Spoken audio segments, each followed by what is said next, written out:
After years of being a toxic player, blaming my jungle for not ganking when I should have been warding, and telling my support to fuck off, I finally recognised a pattern that had formed over the last 8 years of playing League of Legends. I wasn't having fun, and I was being a prick to absolutely everyone, shifting the blame of all my little mistakes, and most importantly, not improving my gameplay. I always hated being salty. I've always hated my lack of enjoyment for the game in recent years, and even in Season 8 I played my lowest amount of games ever. I've always been disappointed that I couldn't even get out of silver. So, I've decided that if I wanted to love the game, improve at the game, and make others feel the same way, I had to change my attitude towards the game. The first step for me was to stop slamming my desk. That has been the hardest part. However, I don't get that wrist pain anymore, which is a win, if you know what I'm saying. But in truth, I needed to take responsibility for my mistakes. Complete ownership of them, in fact. So when I was out of position in that team fight, who was to blame? Was it me? Yeah, it was me. Even if my support didn't stick with me, it was my job to back the hell off and readjust. Should I have been farming while my team was 4v5ing a Baron? Hell no. My bad. I've really had to own up to my mistakes and take all the blame. And once I started doing this, my map awareness really started to improve. My positioning really started to improve, and my general game feel really improved as well. But most importantly, I became less angry, and towards other players I felt like I was being productive and helping them get better as well. Now here's the big question. Why shouldn't you flame and abuse your teammates? Well, let's say you start owning your mistakes and you acknowledge them to the team. Yeah, my bad. Should have been watching my map and my positioning. I'll do X better next time. You get a positive reaction and, oh wow, he's owning his mistakes. That right there is positive reinforcement to your team that you're trying to improve and that you're not inting on purpose, as well as being vulnerable, which creates a much better atmosphere and sense of trust within your team.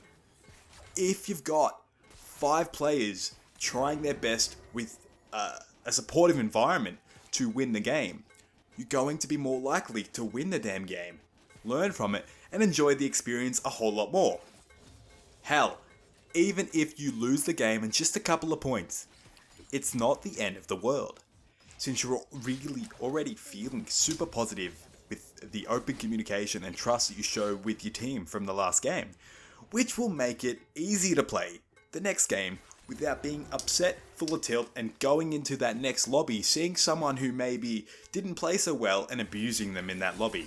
Instead, you're going to say, hey, bad game, last game, it happens to all of us, which bad games do. So stop flaming someone who is 0-8 and look at the circumstances that led them to that point, okay? Try to be supportive. If you want your teammates to play their best, then they need to feel great. They're already probably feeling terrible about being 0-8. You flaming and abusing them isn't going to help them improve their game. So, I'm going to run a scenario past you. If you did abuse your teammates, it might look a little like this. One guy rage quitting, a lot of blame getting shifted, nobody having fun, and everybody's going to be tilted going into the next game. Now, there is no learning going on, there is no enjoyment happening, and you all just feel like shit. Why would you spend your time playing a game if that just kept happening? People say League of Legends is toxic, and to a point it is, but it's the people who make up that community that are toxic. Now that's not everyone, but there are specific people in that community that have no clear understanding of what you can actually gain by having a positive attitude to the game, and no clear outcome of what can happen if you are in fact a positive player. So sure, a 1 day or a 1 week ban could be a reality check for some offenders of over the top, outright toxicity. But the most, it just makes them angrier, and it doesn't teach them what they could gain from a more positive approach to the game. The toxicity can even get to the point where people take the game so seriously that if you happen to be the reason you lose a game, which if you are, just own it, There is nothing to gain by brushing it aside. But if you are the reason, then sometimes you might have people message you after a game just to tell you some very hateful things. For example, recently I had someone message me telling me to kill myself in 3 different ways. Now, I didn't get very upset at all. I actually felt really sorry for the person behind the screen that took it so seriously, took that loss so to heart, that they needed to tell another person to end their life over a loss of 15 points in a competitive ranking video game.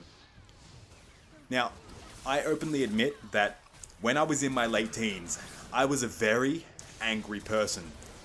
And just like this person who'd said hateful and spiteful things to me, I would often message people and abuse them after games in a similar manner when I had a frustrating experience or experienced a devastating loss. Now, you just don't know what effect it could have on people, and it's honestly not okay. Again, you play games firstly to have fun, to secondly improve, and thirdly, you want to win, you want to beat it, you want to enjoy the whole experience, and you want to kick its ass. And that kind of attitude to other people in League of Legends and other video games for that matter, it is not on. But it is also not going to help you achieve any of those 3 reasons. You're not going to win, you're not going to improve, and you're not going to have fun. Not in that particular order. So, if you could take one thing from this video, it would be that you take ownership for your mistakes and start trying to be a more positive player to other people, which you will not only see your enjoyment level of the game improve, but you'll become a better player overall, which leads to more dubs, which ultimately is the best feeling, right? So, that is my view on why you shouldn't be toxic, because it doesn't help you improve, you don't have that level of enjoyment, and you end up just hating the game, and again, nobody wants that. So, I would like you to share this with one new League of Legends player that you know, and also a veteran who may be one of these toxic people, because we need to fix this community from within, and it starts with you and me. And if you'd like me to discuss more personal development videos within the gaming community, just let me know what you'd like me to talk about in the comments below, and we'll see you in the next video. Cheers.